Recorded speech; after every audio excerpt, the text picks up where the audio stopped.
نو که چرته چا دا سټایل وکړو په دې ګیره کې دا کرښې مرخې پکې راښکلې نو کو دی ورته اوس ګناه وی او که نه وی نو دی ورسره کافر وګرځېد ګیره شوه دا په دین کې داخل ده دا د شاعرو د الله نه ده جماعتونه دي مسجدونه دا د شاعر د الله دي نو که چا د دې بې عزتي وکړه دی مو سره کافر کیږي ځکه علماو فتوا ورکړې ده د نیوټاون فتوا ده په دې باندې د کراچۍ د علماو چې په ګیره کې دا ډیزاین څوک کوي او دا پټې مټې پکې پریدي او دا کټینګونه پکې کوي دا شاعر د الله دی او چا چې په شاعر د الله پورې ټوکې وکړي دا سړی کافر ګرځي لہذا ګیره خریل ګناه کبیره ده لیکن سټایل کول په دې کې کفر دی یہ خبره باندې ځان پوهه کا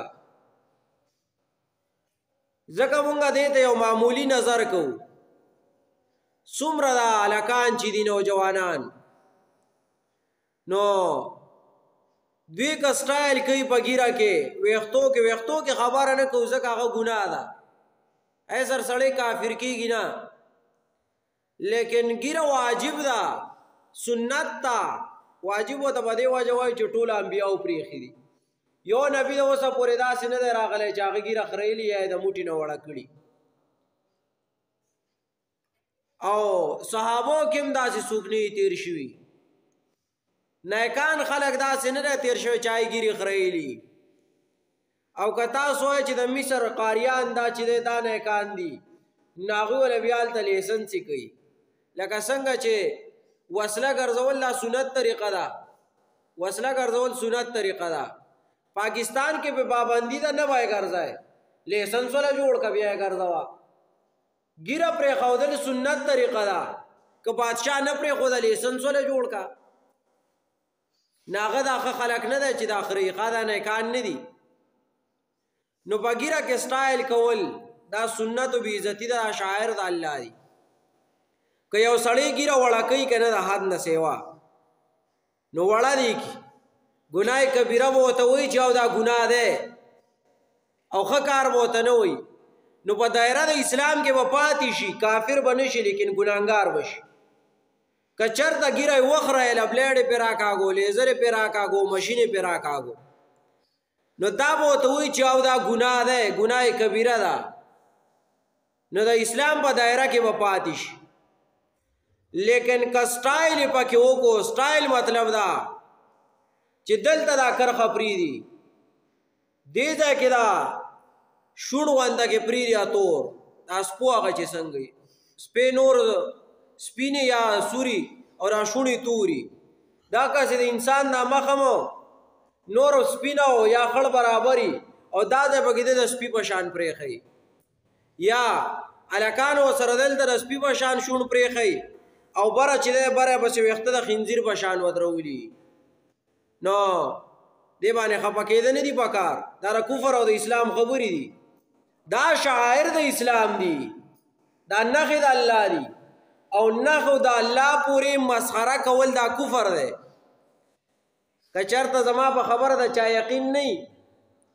بیا د غټو علماو نه تپوس وکړئ او که چېرته چا ګیره وخریله دې ګیره باندې ځکه خبره کو دلته څوک د جومات بې عزتي کوي نه نو چې زه وایم چې چا جومات بې عزتي وکړه را وای نړوه وران یې کو سپیکر یې ترې راتاو کو دی وکړه هغه یې وکړه دا څوک نه کوي چې دا د بیانوم د پاسې زما دغه خبره ده او ما د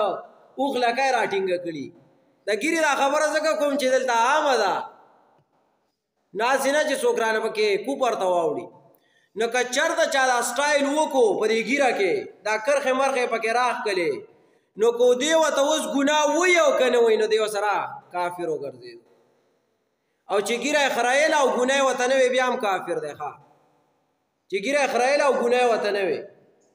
یا ګیره یې وړه کوله دا چای پاڼه یې پرېښې وه ګلاله چې پرېښې ده نو دا چای پاڼه یې پرېښې وه دا چای پاڼه ورته ځکه هم پخوا چې یو په سکول کې خاکه کېده نو د هلکانو به ګیرې نه وي نو دا مخ به یې ورته لون کو او چای پاڼه به یې پورې کړه نو د هغې به ګیره ښکارېده بیا نو دا چې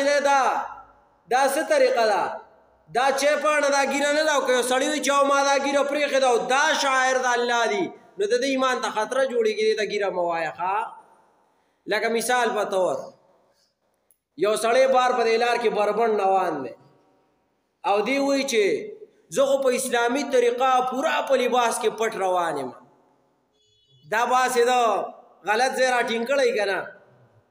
دی بربنډ روان دی که یو سړي لنډه ګیره پرېښې ده نو او دی وایي چې دا ګیره برابر ده نو دا هغه د اوښ لکۍ راټینګه کړې ده دا ګیره نه ده ښه ګوله نو په ګیره کې سټایل کول دا ښه خبره نه ده هسې خرې او دا ورته وایي چې دا ګناه دی بله ورسره واوره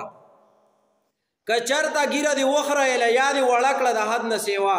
او په شیشه کې دې ځان ته وکتل چې آیت ته د نر بچیو وسیله بالول دا نه شو نو بیا هم د ایمان نه لاړې ایمان نه دې لاس وینځل چې ګیره یې د حد نه وړه کړه یا دې وخریله او په شیشه کې دې ځان ته وکتل چې زه خو وسیله برابر شو نو ایمان نه دې بسې لاس وینځل ایمان دومره مضبوط شی نه دی ښه لکه تبلیغیان حضرات وایي وي سړی چې اودس کوي که نه نو چې دا مخ لاسو کې نو دا ورته د ګټو دیوال شو بیا چې بسې لاس مټي ووینځي نو دا ورته د وسپنې شو بیا د پولادو شو بیا د زمرودو شو دا واغه نو دا دومره د پولادو دیوالونه په یو خس سره ماتیږي که ستاسو خیالي انفلات الریح سره اودس لاړ معمولی کار سره دا کسې دا ایمان دی مضبوط دی سړی د جهنم نه جنت طرف ته بوځي لیکن دا ډېر معمولی کچه سیز دی چې دی په معمولی سیز سره ماتیږي ختمیږي اودس ته ګوره دغسې ایمان دی او که ته وایې چې نه ما خو لا اله الا الله ویل اوس دې د چا هغه پلار ما کافر کي نه نه نه داسې نه کي دې سره سړی ګوره بلې غالټه ځي نو دې ګیرو کې دا سټایلونه دا ښه خبره ماته نه ښکاري چې وشي غټو مدارسو نه بیا استبتا وکړئ چې مونږ به د ګیره کې سټایل کوو دا فرنچ کټینګ پکې کوو سایډ کټینګ پکې کوو کرښه پکې وو خط پکې راوږدو لنډه اوږده وي دا چل پکې کوو نو چې دا به ټیکې او که ناټیکه به دې سره سړی کافر کېږي که نه کېږي نو دا بیا د هغوی نه وکړئ تپوس